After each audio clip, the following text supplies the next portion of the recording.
ദൈവത്തിരുനാമത്തിന് മഹത്വമുണ്ടായിരിക്കട്ടെ.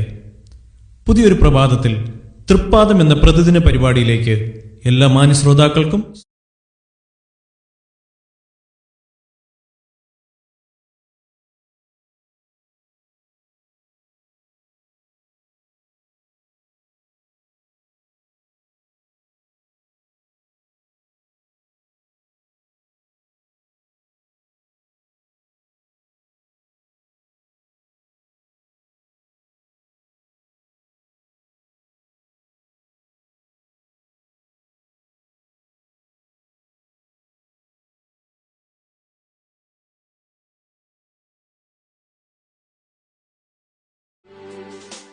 യേശുക്രിസ്തുവിന്റെ മനുഷ്യത്വം എന്ന വിഷയത്തെ ആധാരമാക്കി ക്ലാസുകൾ നയിക്കുന്നത് ഇവാഞ്ചലിസ്റ്റ് ബിജു വിൽസൺ കരകുളം. മഹോന്നതനാകുന്ന ദൈവത്തിന് മഹത്വവും ബഹുമാനവും സ്തുതിയും ഉണ്ടാകട്ടെ. ഈ പ്രഭാതത്തിൽ തൃപ്പാദം എന്ന ശുശ്രൂഷയിൽ കൂടി എന്നെ കേൾക്കുന്ന എല്ലാ പ്രിയപ്പെട്ടവർക്കും കർത്താവായ യേശുക്രിസ്തുവിന്റെ നാമത്തിൽ പ്രഭാതവന്ദനം. നമ്മുടെ കർത്താവും രക്ഷിതാവുമായിരിക്കുന്ന യേശുക്രിസ്തു മഹാദൈവവും നമ്മുടെ കർത്താവുമാണ്. അവിടുന്ന് മനുഷ്യനായിട്ട് ഈ ലോകത്തിൽ കടന്നു വന്നു. അവിടുന്ന് മനുഷ്യനാണ് എന്നുള്ളതായിരിക്കുന്ന പാഠങ്ങളാണ് കഴിഞ്ഞ ദിവസങ്ങളിൽ നമുക്ക് പഠിക്കാനായിട്ട് സാധിച്ചത്. ഈ പ്രഭാതത്തിൽ വീണ്ടും നമ്മുടെ കർത്താവായ യേശുക്രിസ്തുവിന്റെ മനുഷ്യത്വം എന്ന വിഷയത്തെ ആസ്പദമാക്കി ചില കാര്യങ്ങൾ ചിന്തിക്കാനും പഠിക്കുവാനും ധ്യാനിക്കുവാനും നമുക്ക് ദൈവസന്നിധിയിലായിരിക്കാം. ഈ ലോകത്തിൽ ജനിച്ച് ജീവിച്ച എല്ലാ മനുഷ്യരെയും അറിയപ്പെടുന്നത് 3 വിഷയങ്ങളിലാണ്. ഒന്ന്, പിതാവിന്റെ പേരിൽ മനുഷ്യർ അറിയപ്പെടുന്നു. രണ്ടാമത്, മാതാവിന്റെ പേരിൽ മനുഷ്യർ അറിയപ്പെടുന്നു. മൂന്നാമത്, അവർ ജനിച്ച് വളർത്തപ്പെട്ട സ്ഥലത്തിന്റെ പേരിൽ മനുഷ്യർ അറിയപ്പെടുന്നു. നാലാമത്, അവർ ചെയ്യുന്നതായിരിക്കുന്ന ജോലിയുടെ ബന്ധത്തിൽ അവർ അറിയപ്പെടുന്നു. ലോകത്തുള്ള മനുഷ്യർ മറ്റു മനുഷ്യരെ ഇതുപോലുള്ള വിവിധ വശങ്ങളിൽ കൂടി അറിയുന്നതായിട്ട് നമുക്കറിയാം. നമ്മളെയും അങ്ങനെ അറിയുന്ന കാര്യം നമുക്കറിയാമല്ലോ. നാം മനുഷ്യരായതുകൊണ്ട് ഇങ്ങനെയുള്ള പല രീതിയിൽ നമ്മളെ മറ്റുള്ളവർ അറിയുന്നു. അതുപോലെ കർത്താവായിരിക്കുന്ന യേശുക്രിസ്തു മനുഷ്യനായതുകൊണ്ട് അവിടുന്ന് ഈ രീതിയിൽ അറിയപ്പെട്ടു എന്നുള്ളതായിരിക്കുന്ന പാഠങ്ങൾ ഇന്ന് പകൽക്കാലം നമുക്ക് മനസ്സിലാക്കാം. ഒന്ന്, പിതാവിന്റെ പേരിൽ കർത്താവായിരിക്കുന്ന യേശുക്രിസ്തു അറിയപ്പെട്ടു. യോഹന്നാന്റെ സുവിശേഷം 1-ാം അധ്യായത്തിന്റെ 45-ൽ യോസഫിന്റെ പുത്രനായിരിക്കുന്ന യേശു എന്ന നസ്രത്തുകാരൻ എന്ന് രേഖപ്പെടുത്തിയിരിക്കുന്നു. നമ്മുടെ കർത്താവായ യേശുക്രിസ്തുവിനെ യോസഫിന്റെ പുത്രനായിരിക്കുന്ന യേശു എന്ന നസ്രത്തുകാരൻ എന്ന് വിളിച്ചിരുന്നു. കർത്താവായ യേശു ഒരിക്കലും യോസഫിന്റെ മകനല്ല. അവിടുന്ന് ദൈവപുത്രനാണ്. അവിടുന്ന് ഉണ്ടായിരുന്നവൻ പരിശുദ്ധാത്മാവിൽ മറിയ എന്ന വിശുദ്ധ സ്ത്രീയിൽ കൂടി ഈ ലോകത്തിൽ അവതാരം പിറക്കുവാനിടയായി. എന്നാൽ മറിയത്തിന്റെ ഭർത്താവായിരിക്കുന്ന യോസഫിന്റെ പേരിലാണ് കർത്താവായിരിക്കുന്ന യേശുക്രിസ്തു അറിയപ്പെട്ടത്. ഒരു വിധത്തിൽ പറഞ്ഞാൽ വളർത്തുമകൻ വളർത്തച്ഛന്റെ പേരിൽ അറിയപ്പെടുന്നു. അതുപോലെ കർത്താവായ യേശുക്രിസ്തു വളർത്തച്ഛനായിരിക്കുന്ന യോസഫിന്റെ പുത്രൻ യോസഫിന്റെ പേരിലാണ് അറിയപ്പെട്ടത്.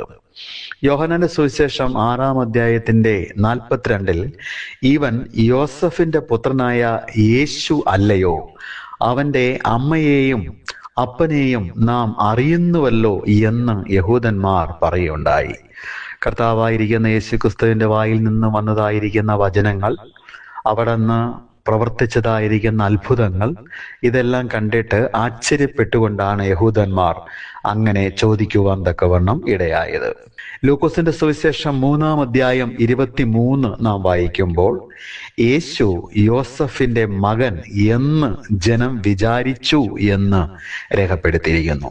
കർത്താവായ യേശുക്രിസ്തു യോസഫിന്റെ മകൻ എന്നാണ് ജനം വിചാരിച്ചത്. എന്നാൽ കർത്താവായ യേശു യോസഫിൽ നിന്ന് ഉണ്ടായി വന്നവനല്ല, അവിടുന്ന് ഉണ്ടായിരുന്ന ദൈവമാണെന്ന് ഉൾക്കൊള്ളുവാൻ തക്കവണ്ണം അന്നത്തെ ജനസമൂഹത്തിന് സാധിച്ചില്ല. ഇന്നും ആ രീതിയിൽ ധരിക്കുന്ന വ്യക്തികൾ ഉണ്ട്. എന്നാൽ കർത്താവായ യേശു യോസഫിന്റെ മകൻ എന്നാണ് അന്നത്തെ ജനം വിചാരിച്ചത്.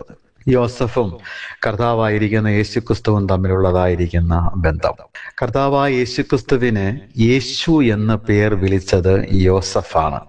മത്തായി സുവിശേഷം 1-ാം അധ്യായത്തിന്റെ 25-ാമത്തെ വാക്യം, സ്വപ്നത്തിൽ ദൂതൻ മുഖാന്തരം ഉണ്ടായതായിരിക്കുന്ന നിയോഗപ്രകാരം കർത്താവായിരിക്കുന്ന യേശുവിന് യേശു അഥവാ രക്ഷകൻ എന്ന് പേർ ഇട്ടത് വളർത്ത് പിതാവായിരിക്കുന്ന യോസഫ് തന്നെയാണ്.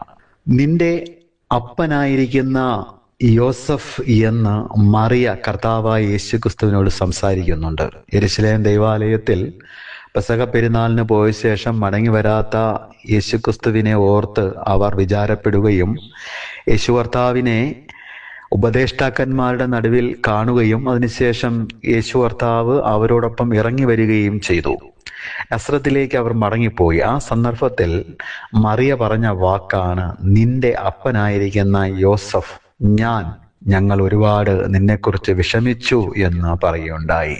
അപ്പോ മറിയ കർത്താവായിരിക്കുന്ന യേശുക്രിസ്തുവിന്റെ മുമ്പിൽ യോസഫിനെ കുറിച്ച് പറഞ്ഞത് യേശുവിന്റെ പിതാവാണ് എന്നുള്ള രീതിയിൽ ആയിരുന്നു എന്ന് മനസ്സിലാക്കാനായിട്ട് കഴിയും. അപ്പൊ യേശു കർത്താവിനോടും ലോക മനുഷ്യരോടും യേശു കർത്താവിന്റെ പിതാവ് യോസഫ് എന്നുള്ള നിലയിൽ മറിയ പരിചയപ്പെടുത്തുകയും മാത്രമല്ല ആ നിലയിൽ അറിയപ്പെടുകയും ചെയ്തു.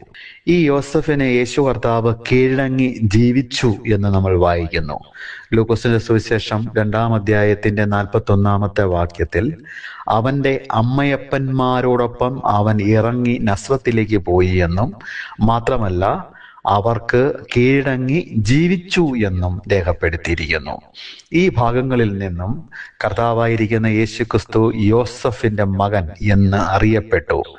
മനുഷ്യനാണെങ്കിൽ ഈ ലോകത്ത് ജീവിക്കുമ്പോൾ ഒന്നുകിൽ ഒരു വളർത്ത് പിതാവിന്റെ പേരിൽ അറിയപ്പെടും, അല്ലെങ്കിൽ ഒരു അച്ഛന്റെ പേരിൽ അഥവാ ജനിപ്പിച്ച പിതാവിന്റെ പേരിൽ അറിയപ്പെടും. അങ്ങനെ കർത്താവായ യേശു വളർത്തച്ഛനായിരിക്കുന്ന യോസഫിന്റെ പേരിലാണ് അറിയപ്പെട്ടത്. 2, മറിയയുടെ മകൻ. മാർക്കോസിന്റെ സുവിശേഷം 6-ാം അധ്യായം 3-ാം വാക്യത്തിൽ ഇവൻ മറിയയുടെ മകൻ അല്ലയോ, ഇവന്റെ സഹോദരന്മാരും സഹോദരികളും നമ്മോടുകൂടെ ഇല്ലയോ എന്ന് യഹൂദന്മാരും പരീശന്മാരും ഒരുപോലെ ഏറ്റുപറയുകയാണ്. കർത്താവായ യേശു രണ്ടാമത് അറിയപ്പെട്ടത് മറിയയുടെ മകൻ എന്നുള്ള നിലയിലാണ്. നിന്റെ അമ്മ എന്ന് നാട്ടുകാർ പറയുന്ന രീതിയിൽ കർത്താവായിരിക്കുന്ന യേശു ക്രിസ്തുവും അമ്മയും തമ്മിലുള്ളതായിരിക്കുന്ന ബന്ധം ആ ലോകത്തിൽ അന്ന് പ്രസിദ്ധമായിരുന്നു. മത്തായി എഴുതിയ സുവിശേഷം 12-ാം അധ്യായത്തിന്റെ 46 മുതൽ 50 വരെയുള്ള വാക്യങ്ങൾ വായിക്കുമ്പോൾ കർത്താവ് ഒരു ഭവനത്തിലായിരിക്കുന്നു. അവിടെ മറിയയും തൻ്റെ സഹോദരന്മാരും കർത്താവിനെ കാണാൻ വന്നു. നിന്റെ അമ്മ എന്ന് മറ്റുള്ളവർ പറയുന്നു, നിന്റെ അമ്മയും സഹോദരന്മാരും നിന്നെ കാണാനായിട്ട് പുറത്തു നിൽക്കുന്നു എന്ന് കർത്താവിനോട് അവർ അറിയിക്കുന്നു. ഈ ഭാഗങ്ങളിൽ നിന്നും ഒരു മനുഷ്യൻ എന്നുള്ള നിലയിൽ വളർത്തച്ഛനായിരിക്കുന്ന യോസഫിന്റെ നാമത്തിലും അതുപോലെ തന്നെ മറിയ എന്ന തൻ്റെ അമ്മയുടെ നാമത്തിലും കർത്താവായിരിക്കുന്ന യേശു ക്രിസ്തു അറിയപ്പെട്ടു എന്നുള്ളതായിരിക്കുന്ന സത്യം ഈ ഭാഗങ്ങളിൽ നിന്നും നമുക്ക് പഠിക്കുവാനും ഗ്രഹിക്കുവാനും കഴിയുന്നതാണ്. ഈ പ്രഭാതത്തിൽ നമ്മുടെ കർത്താവായിരിക്കുന്ന യേശു ക്രിസ്തു ഒരു സാധാരണ മനുഷ്യനായിട്ട് ജീവിച്ചു. മഹാദൈവവും സർവത്തിനു മീതെ വാഴ്ത്തപ്പെട്ടവനുമായവൻ ഈ ലോകത്തിൽ ഒരു സാധാരണ മനുഷ്യനെ പോലെ ജീവിച്ചു. വളർത്തച്ഛനായിരിക്കുന്ന യോസഫിന്റെ പേരിൽ അറിയപ്പെട്ടു. തന്നെ പ്രസവിച്ച അമ്മയാകുന്ന മറിയത്തിന്റെ പേരിൽ അവിടുന്ന് അറിയപ്പെട്ടു എന്നുള്ള യാഥാർത്ഥ്യം നമ്മൾ ഉൾക്കൊള്ളുമ്പോൾ നമ്മുടെ കർത്താവായ യേശു ഒരു സാധാരണ മനുഷ്യനായിട്ട് ഈ ലോകത്തിൽ ജീവിച്ചു എന്നുള്ള കാര്യം വ്യക്തമായി നമുക്ക് പഠിക്കുവാൻ തക്കവണ്ണം കഴിയും. ഈ പ്രഭാതത്തിൽ എന്നെ ശ്രദ്ധിച്ച എല്ലാ പ്രിയപ്പെട്ടവരെയും ദൈവമാകുന്ന കർത്താവ് അനുഗ്രഹിക്കട്ടെ.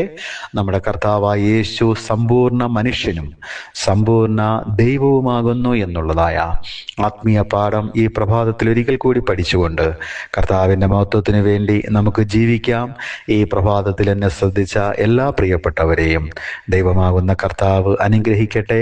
കർത്താവിൻ്റെ പരിശുദ്ധമായിരിക്കുന്ന നാമം വാഴ്ത്തപ്പെടുമാറാകട്ടെ. ആമേൻ.